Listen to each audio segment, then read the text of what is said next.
로마 투옥에서 풀려난 후에 디도와 함께 그레데 섬으로 가서 얼마 동안 복음을 전하며 교회를 세웠습니다. 그리고 바울은 디도에게 사역을 위임하고 그레데 섬을 떠났습니다. 그레데는 지중해 연안 그리스의 동남쪽에 위치하는 큰 섬으로 길이가 250km 그리고 폭이 48km입니다. 그러니까 이 감이 잘 안 오잖아요. 제주도보다 4배 정도 큰 섬이다 이렇게 보시면 됩니다. 그런 그레데 섬에 살고 있는 주민들의 평판이 어땠는가 한번 봅시다. 우리 12절 말씀을 같이 한번 읽어보겠습니다. 그레데인 중에 어떤 선지자가 말하되 그레데인들은 항상 거짓말쟁이며 악한 짐승이며 배만 위하는 게으른 뱅이라 하니, 이 12절에 기록된 이 말씀은 주전 6세기의 시인이며 현인인 에피메니데스가 한 말입니다. 에피메니데스는 아리스토텔레스와 키케로에 의해서 선지자로 불리웠던 사람입니다. 12절에는 그레데인의 3가지 특징에 대해서 잘 나타나 있습니다. 거짓말쟁이고 배만 위하는 게으름뱅이 그리고 악한 짐승입니다. 그러니까 거짓말, 폭력, 게으름이 그레데 사람의 특징이라고 볼 수 있습니다. 거짓말한다라는 이 단어가 그레데 사람처럼 행동한다는 헬라어 크레티조에서 파생됐습니다. 그러니까 크레티조, 그레데 좀 비슷하잖아요, 그죠? 그래서 그레데 사람처럼 행동하네, 저 사람 그레데 사람처럼 행동하네, 이 말은 뭐냐면 저 사람 거짓말쟁이네 이 말이에요. 얼마나 그레데 사람들이 거짓말을 많이 했으면 그레데 사람처럼 행동하는 것이 거짓말쟁이가 되었을까요? 거짓말하는 사람들이 많았고 폭력을 행하는 사람, 게으른 사람들이 많았던 그 그레데 섬에도 복음이 전파되게 됩니다. 유대인들이 그레데에 많이 살고 있었고 그들은 매년 오순절이 되면 절기를 지키기 위하여 예루살렘을 방문했습니다. 어느 오순절에 그레데 유대인들은 성령의 능력을 목격하고 자신의 모국어로 복음이 전파되는 것을 듣게 됩니다. 그 내용이 사도행전 2장에 기록되어 있습니다. 그레데인과 아라비아인들이라 우리가 다 우리의 각 언어로 하나님의 큰 일을 말함을 듣는도다. 그레데 유대인들은 베드로가 전하는 복음을 들어 예수님을 믿게 되었습니다. 그 다음 그들은 그레데 섬으로 가서 다른 사람들에게 복음을 전하였습니다. 불신자가 복음을 듣고 예수님을 믿고 예수님을 닮아가기까지는 연단과 훈련, 많은 시간들이 필요합니다. 우리는 이것을 성화로서의 구원이라고 부릅니다. 우리는 단번에 복음을 듣고 의롭다함을 받아 하나님의 자녀가 되었습니다. 이것은 신분상의 변화인 칭이라고 부를 수 있습니다. 그런데 우리의 생각과 말, 습관과 행동, 나아가 삶의 목표와 목적까지 변화되는 것은 신분상의 변화가 아니라 생활상의 변화인 성화입니다. 생활의 변화인 성화를 이루기까지는 참 많은 시간과 훈련이 있어야 합니다. 그래서 바울은 칭의의 구원을 이룬 신자에게 무엇을 권면합니까? 그러므로 나의 사랑하는 자들아, 너희가 나 있을 때뿐 아니라 더욱 지금 나 없을 때에도 항상 복종하여 두렵고 떨림으로 너희 구원을 이루라. 우리가 한 번의 예배와 한 번의 기도로 구원 받을 수 있습니다. 그런데 예수님을 닮아가는 이 성화의 구원은 한 번의 예배와 한 번의 기도가 아니라 복종을 통한 두려움과 떨림이 필요합니다. 우리는 구원을 이루기 위하여 순종의 본이 되신 예수님처럼 매일의 삶 속에서 순종의 삶을 살아야 합니다.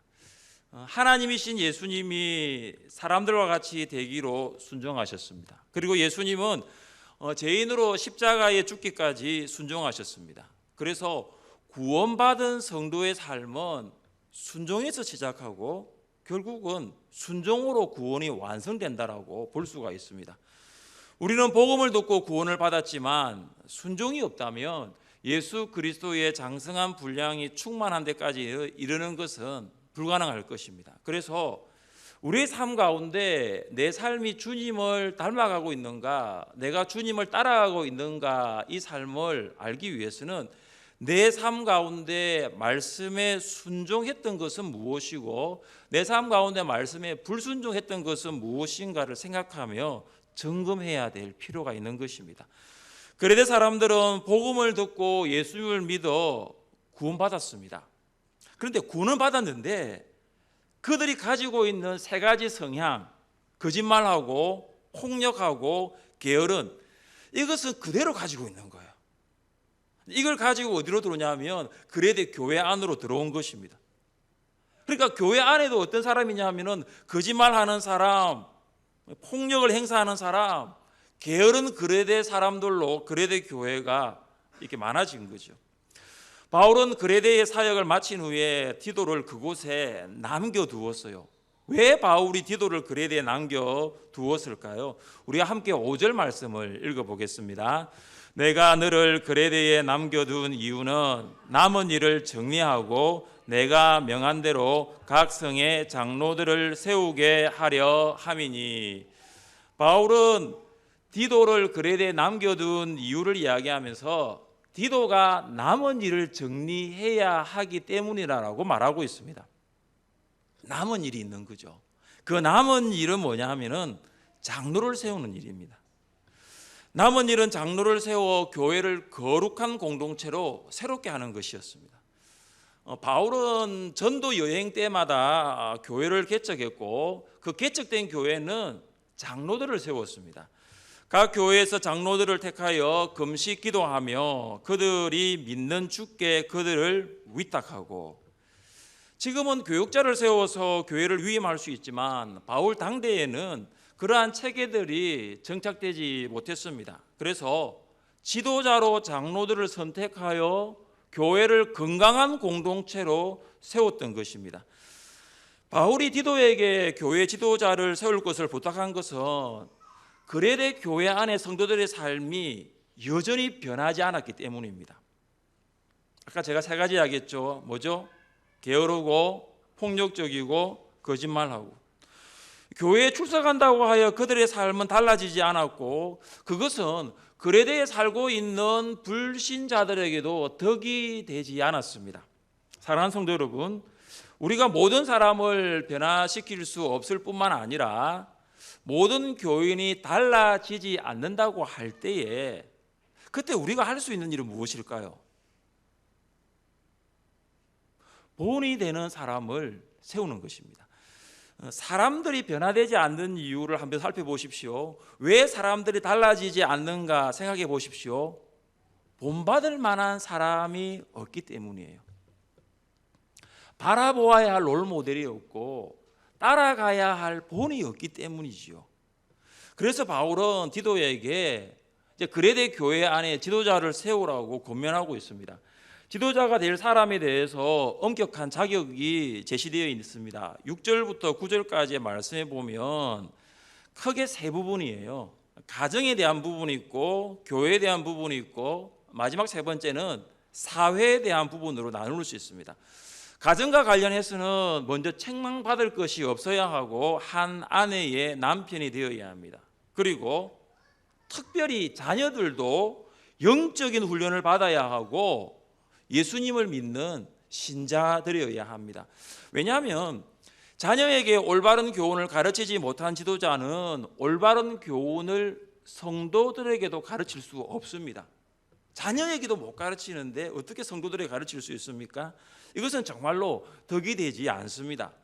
만약 자녀를 말씀으로 올바로 가르치지 못한 사람이 지도자가 되면 성도들은 그런 지도자를 어떻게 생각할까요? 당신이나 잘하세요. 그렇게 하겠죠.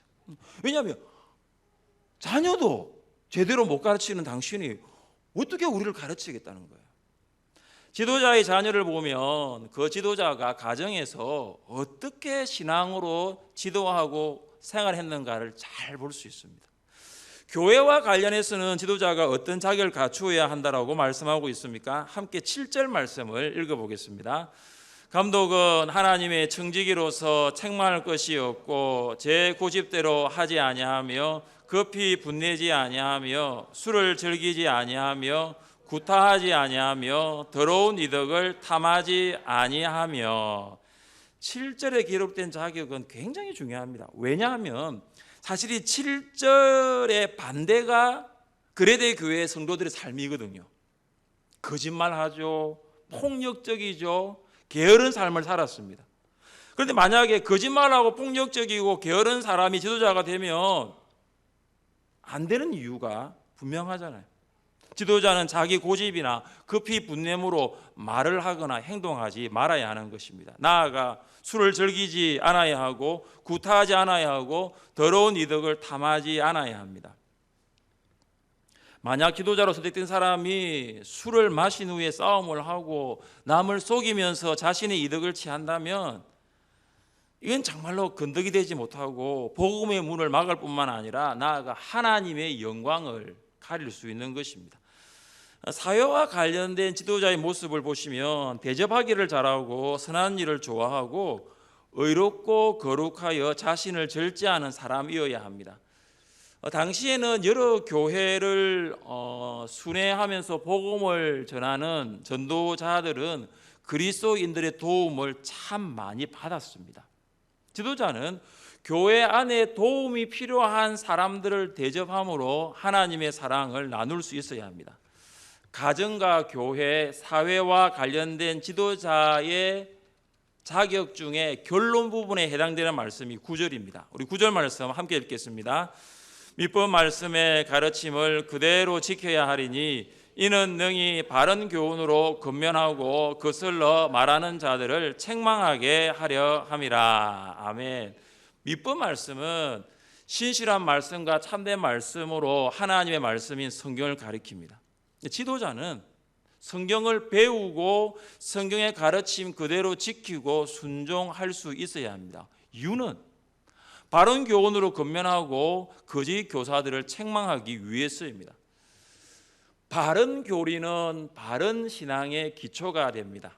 바른 교리를 갖지 아니하면 결코 바른 신앙을 세워 나갈 수 없습니다.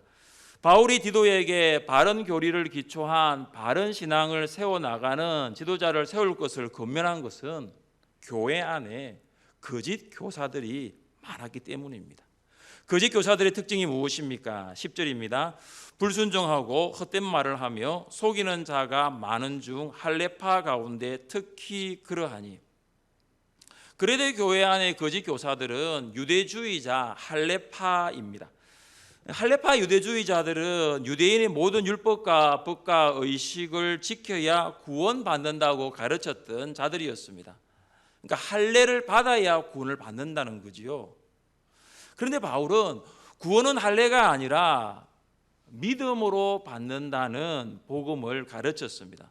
구원은 사람의 행함이 아니라 예수님을 믿음으로 이루어짐을 선포했습니다. 이방인이든 유대인이든 받아야 할 할례는 육체의 할례가 아니라 마음의 할례임을 가르쳤던 것입니다. 그런데 유대인들은 믿음으로 구원을 받는다는 복음을 거부하고 여전히 교회 안에 문제를 일으키고 있었습니다. 그리고 거짓 교사들은 거짓과 허탄한 이야기를 가르칩니다. 14절입니다. 유대인의 허탄한 이야기와 진리를 배반하는 사람의 명령을 따르지 않게 하려 함이라. 거짓 교사들은 유대적인 허탄한 이야기와 명령들을 통해서 믿는 자들을 어지럽게 하였습니다. 거짓 교사들은 바울이 전파하고 가르친 복음과는 완전히 반대되는 이야기를 성도들에게 가르쳤습니다. 또한 거짓 교사들은 어떠한 사람입니까? 16절 말씀 함께 읽겠습니다. 그들이 하나님을 시인하나 행위로는 부인하니 가정한 자요 복종하지 아니하는 자요 모든 선한 일을 버리는 자니라. 거짓 교사들은 하나님을 시인하였지만 행위로는 하나님을 부인하는 삶을 살았습니다. 그들은 신앙생활을 뭘로 하냐면은 입으로 하는 거예요. 거짓 교사들은 행위로는 하나님을 믿지 않았습니다. 신앙의 대상, 믿음의 대상, 그 하나님을 바로 알고자 하지 않았던 거예요. 그러니까 하나님에 대한 지식은 있다라고 입으로 고백은 했는데 하나님의 말씀에 순종하는 삶은 결코 살지 않았습니다. 사랑하는 성도 여러분, 우리는 몇 가지를 이 말씀을 통하여 돌아볼 수 있어야 합니다. 우리 교회 안에는 거짓 교사와 같이 불순종하고 헛된 말을 하며 속이는 사람이 있습니까? 우리 교회 안에는 거짓과 허탄한 이야기를 가르치는 사람들이 있습니까? 우리 교회 안에는 입으로는 신앙을 고백하지만 삶으로 하나님을 부인하며 사는 사람들이 있습니까? 있습니까? 없죠. 없으면 좋겠습니다. 근데 우리 교회 안에 없다고 해서 우리 마음이 없는 건 아니에요. 우리 마음에 거짓 교사들이 있을 수 있거든요. 하나님의 말씀을 배웠지만 불순종하고 있습니까? 하나님의 말씀이 아니라 세상의 헛된 우상과 철학과 유행을 쫓아다니면서 살고 있습니까? 교회는 오래 다녔는데 여전히 바른 교리 위에 바른 신앙을 세우고자 힘쓰고 있습니까? 우리 교회 안에 거짓 교사가 없다고 하더라도 우리 안에 이런 거짓 교사가 있는지는 점검해 볼 필요가 있습니다. 바울은 디도에게 이런 거짓 교사들을 어떻게 하라고 했습니까? 우리 11절 말씀 함께 읽겠습니다. 그들의 입을 막을 것이라. 이런 자들이 더러운 이득을 취하려고 마땅하지 아니한 것을 가르쳐 가정들을 온통 무너뜨리는 도다. 바울이 굉장히 가격하죠. 그들의 입을 막을 것이라. 왜냐하면 거짓 교사들은 성도들의 영혼을 파괴하고 가정을 무너뜨리고 교회 공동체를 무너뜨리는 자들이기 때문입니다. 독보석 같은 자들이 성도들의 영혼과 가정과 교회를 무너뜨리는 것을 방관하지 말라는 거예요. 그들의 입을 막으라고 하고 있습니다. 말을 하지 않도록 제갈 먹여야 한다는 거예요. 또한 바울은 디도에게 거짓 교사들을 어떻게 하라고 하고 있습니까? 우리 13절 말씀도 함께 읽겠습니다.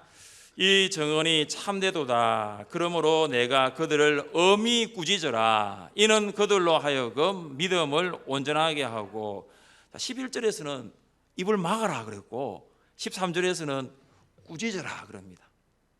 엄히 꾸짖는다라는 말은 여러분 칼을 가지고 이렇게 자르는 거예요. 어떻게 보면은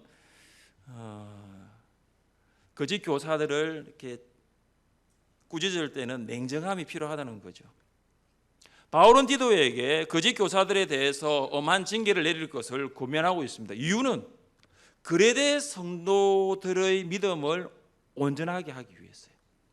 바른 교리 위에 바른 신앙을 세우는, 바른 교리 위에 바른 신앙을 가진 성도들을 훈련시키는 건강한 공동체를 세우기 위해서 이렇게 권면하고 있는 것입니다. 그레데 교회 안에서 문제를 일으켰던 거짓 교사들의 모습이 한국 교회 안에서 문제를 일으키고 있는 이단들로부터 발견되어집니다. 이단은 불순종하고 헛된 말을 하고 속이는 자들입니다. 이단은 절대로 하나님의 말씀인 성경과 교회 지도자들의 가르침을 거부합니다. 받아들이려고 하지 않습니다. 또한 이단은 헛된 말을 합니다. 수많은 말을 하지만 그 안에 진리는 없습니다. 이단은 스스로 속임을 받았기 때문에 다른 사람들을 속이고자 합니다. 이단은 헛된 말과 이야기를 통해서 사람들을 현혹시켜 잘못된 길로 가게 만듭니다. 최근 하나님의 교회 세계 복음 선교 협회가 대강교회를 인수하여 적극적인 수준을 넘어 공격적인 활동을 하고 있습니다. 장로님, 그렇죠? 처음에는 대광교회를 이쪽이 주죠. 대광교회가 이쪽이 가지고 대광교회를 인수해서 요양병원으로 한다는 소문이 흘러왔어요. 그래서 저도 지나가면서 병원으로 만들겠구나 싶었는데 얼마 전에는 하나님의 교회 세계 복음 선교 협회라는 이름이 외벽에 걸렸습니다. 하나님의 교회와 같은 이단은 불신자에게 전도하는 것이 아니라 여러분 같은 신자들에게 접근하여 헛된 말을 하고 성경과 교회 지도자의 가르침을 거부하게 하고 잘못된 길로 가게 만드는 것입니다. 그들은 성도의 영혼을 새롭게 하는 것이 아니라 파괴하고 무너뜨립니다. 성경은 이런 이단에 대해서 어떻게 하라고 권면하고 있습니까? 함께 읽겠습니다. 누구든지 이 교훈을 가지지 않고 너희에게 나아가거든 그를 집에 들이지도 말고 인사도 하지 말라. 그에게 인사하는 자는 그 악한 일에 참여하는 자임이라. 아멘. 어떻게 하라고요? 이단을 집에 들이지도 말고 인사하지도 마십시오. 교제하지 마십시오. 그들의 발이 여러분의 현관문 안으로 들어오지 않도록 하십시오. 그들을 집으로 들이지 않고 외면하는 거 목사님 좀 결례되는 거 아닙니까? 우리는 이단에게 예의 바르게 행동하기보다 먼저 말씀 위에 굳게 서서 하나님께 더 신실해야 할 필요가 있는 것입니다. 사랑하는 성도 여러분, 교회를 거룩한 공동체로 세우는 일꾼들이 되십시오. 끊임없이 우리와 가정, 교회를 무너뜨리려는 도전 앞에 우리 자신과 가정, 교회를 거룩하게 지켜 나가십시오. 공동체를 혼란에 빠뜨리는 비진리에 대해서는 단호하게 대응하십시오. 하나님께서 우리에게 주신 가정과 교회 공동체를 거룩하게 세워나가는 여러분 될 수 있기를 주님의 이름으로 축복합니다. 함께 이 시간 찬양하겠습니다.